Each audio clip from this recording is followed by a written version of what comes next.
Isles, we are surrounded by water. From this amazing Atlantic Ocean to our intercoastal waterway to our tidal creeks and our refreshing pools. Today we are going to share with you some very important information about how to keep safe when heading out to the beach this summer. Hi, I'm Lifeguard Nettie, and I'd love to share some information with you so that your beach trip is an enjoyable and safe visit. Here we have a picture of the entire beach. And actually what a lot of people call our waters are unique. It's an inlet because we have five rivers down on this end and the Atlantic Ocean out on that end. And they constantly fight back and forth for that water. So what I first like to make sure everybody understands is how to read a tide chart. That needs to be the first thing you do when you plan a trip to the beach. You can pull them up online. They're printed in the newspaper. You can usually even get one at the banks or at the harbors or something like that. They typically look like this. And when you look at a tide chart, you need to look for the date. This is for May of 2014. You find the date. It'll show you the two high tides and the two low tides. The tides between the two high and the two low, you'll have two high tides that are about 12 hours apart, and then in between those you have your two low tides. So if you look at your chart, and let's say we look at Saturday, May 17th. You look across here and you're planning your trip to the beach, the first thing you'll notice is low tide is at 5 o'clock in the morning, 5:17 in the morning. Actually, our beaches run about 50 minutes beyond these.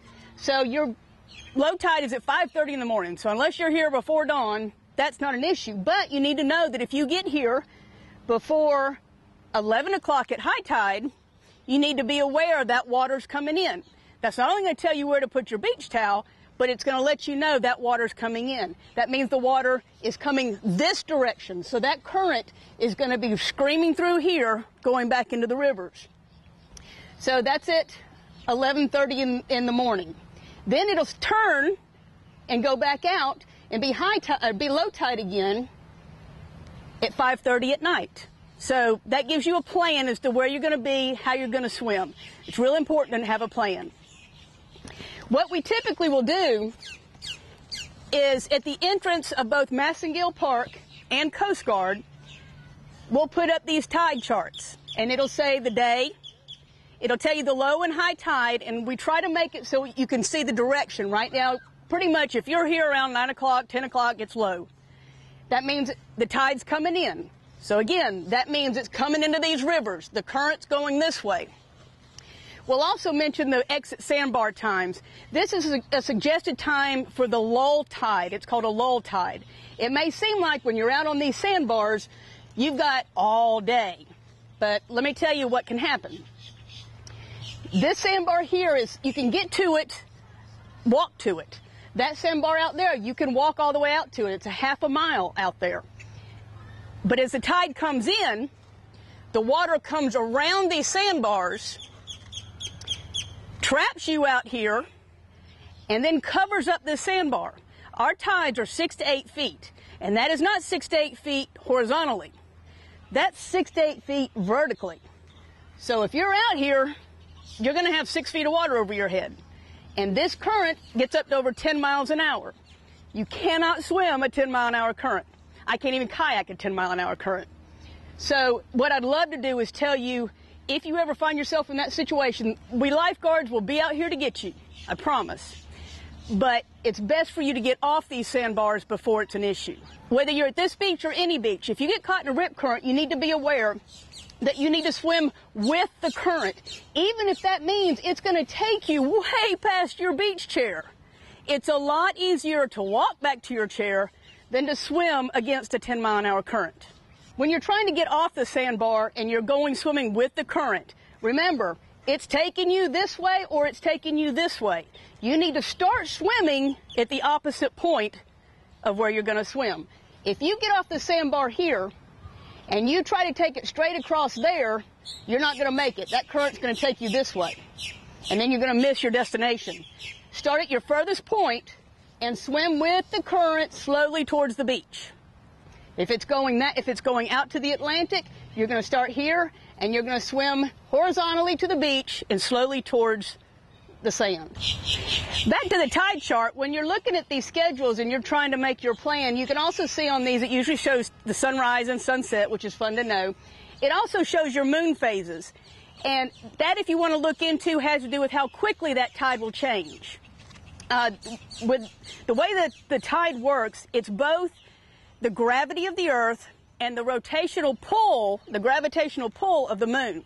And the moon doesn't circulate around the Earth the same path every time, so that's why the tide changes by about 50 minutes every day. Another very important part for you to notice when you come out on the beach is on every lifeguard stand there is a flag when we're on duty.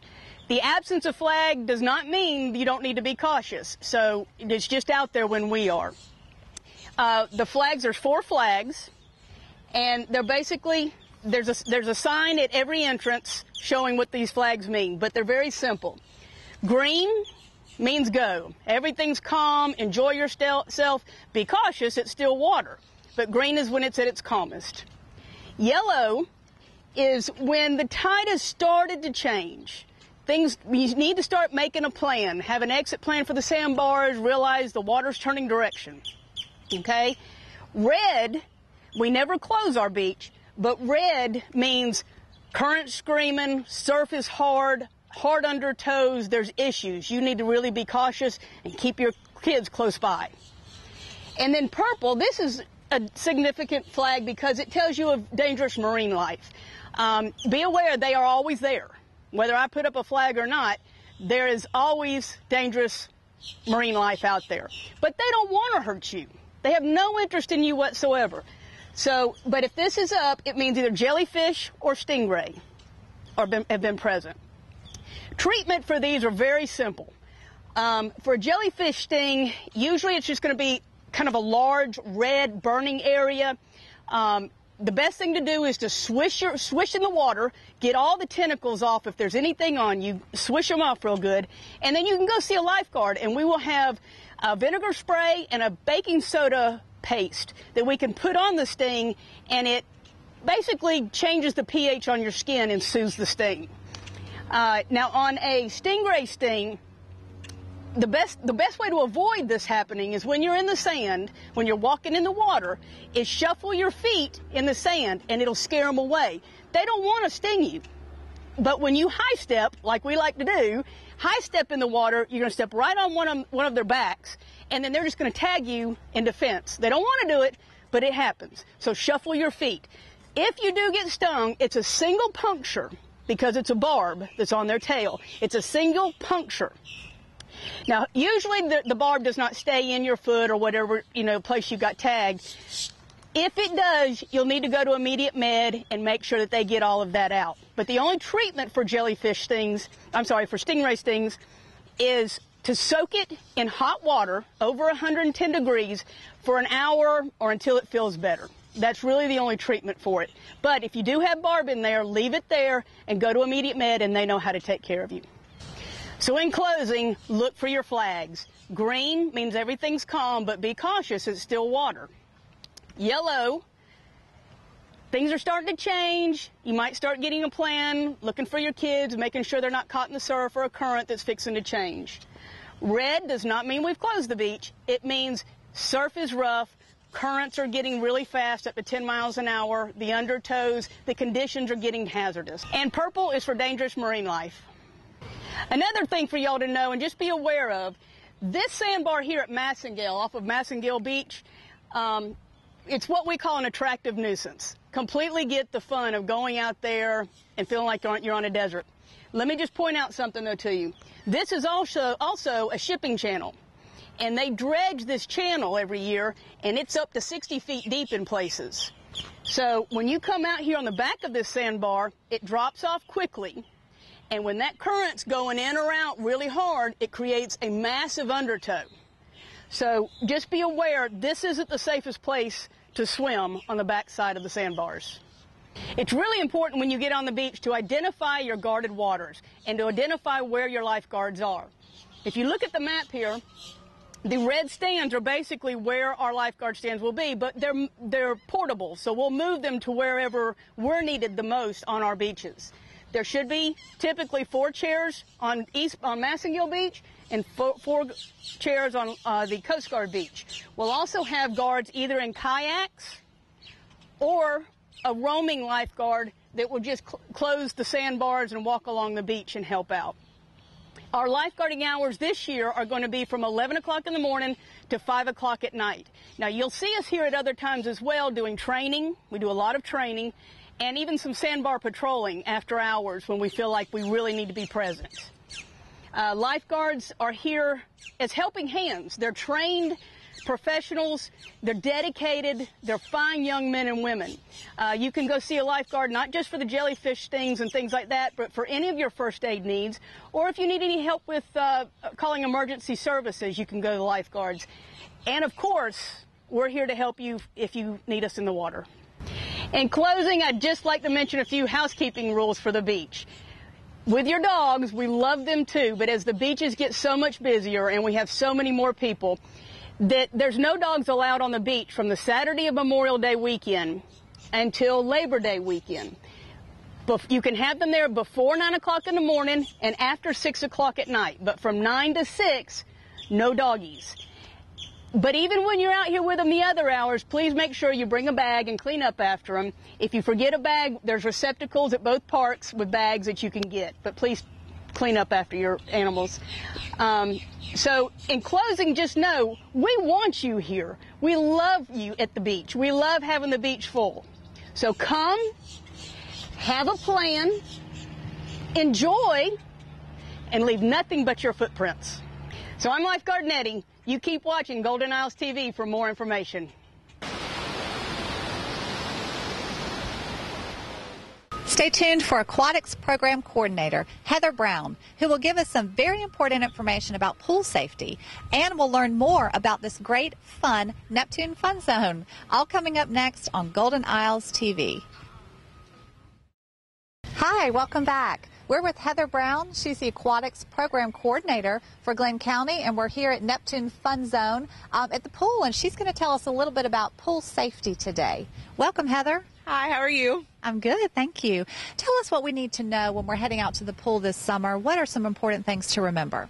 You definitely want to remember your sunscreen, and you want to make sure that you reapply it, every couple hours, or when you're spending a whole lot of time in the water, put it back on as soon as you come out. That way you don't get sunburned. You also want to make sure that you are, not running on the pool deck, not jumping where you're not supposed to, no diving in shallow water. Those kind of things are really important when you come to the pool. Let's look at this pool just for a minute. Tell us a little bit about this playground shallow area. This area is our kiddie playground, and it's only 1 foot of water, so you definitely would never want to jump in here or dive headfirst in this area. Tell us about some of the signs we see all around the pool, what they mean and what to look out for. The most important ones are the depth markers and the no diving signs that are located throughout the edge of the entire pool. That way you know how deep you're going, you know where it's safe to dive when it's not. We also have signs for no extended breath holding. That way you're not spending too much time under the water, and you will run out of carbon dioxide and then stay under, unfortunately. So you want to make sure that you don't black out under the water. So we have those signs. And then just safety things, no running again, and no diving. Those are the important ones. Yeah. Are there any specific rules for this playground? Just no running, no diving, no, hitting, those kind of things. We have kids, so we always goof around and say no biting, no fighting, nothing. Go one at a time, just kind of use your manners. Right, sounds good. I know you have a lot of lifeguards on duty. Tell me how many lifeguards you're going to have this summer. For this pool, we hire 15 lifeguards, and then we also have about 7 to 8 on duty at all times. Wow, that's great. Tell us about your pool hours. I know you're just about to open for the season, so tell us when you open and what your pool hours are. Okay, we are actually opening this weekend, May 3rd. We'll do weekends all through the month of May, and then once we hit Memorial Day weekend, we'll go 7 days a week. We're open 11 to 7 Monday through Saturday, and then 1 to 7 on Sundays. Well, Heather, that's great pool information. We thank you so much. Now we're going to head over to the miniature golf and talk about that a little bit. So join us again in a moment. Hi, we're back with Heather Brown, and we're at the miniature golf course here at Neptune Fun Zone. There is so much to do here. Tell us about miniature golf. This miniature golf course is 18 holes of miniature golf. Lots of fun for the family to come out. A good date night for, those that don't have families yet. It's just a lot of fun out here. Yeah. Are there any rules we should remember? I know it's fun, so maybe there are not a lot of rules, but anything specific? Mostly, keep your club low to the ground. You don't want to hit people with your club or, hit the ball too hard and fly it into the parking lot. Other cars don't like that very much. So that's about it. Sounds good. Well, thank you. This looks like a lot of fun.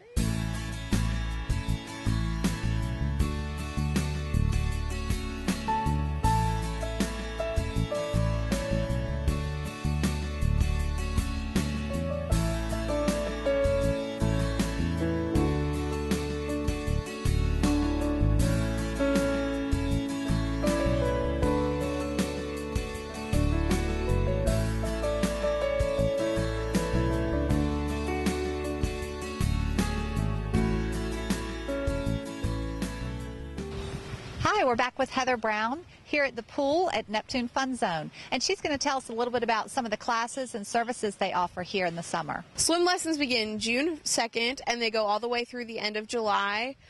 We have 4 sessions that are available. We also do private lessons during the mornings from 8 to 10:30, Monday through Thursday, as well as Saturday mornings.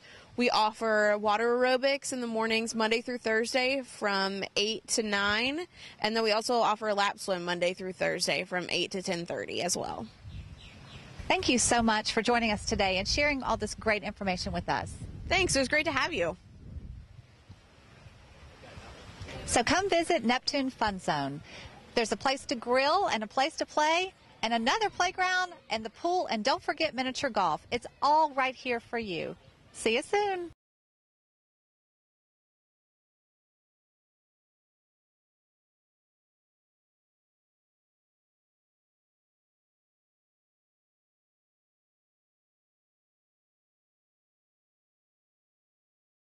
Keep watching Golden Isles TV right here on Channel 99.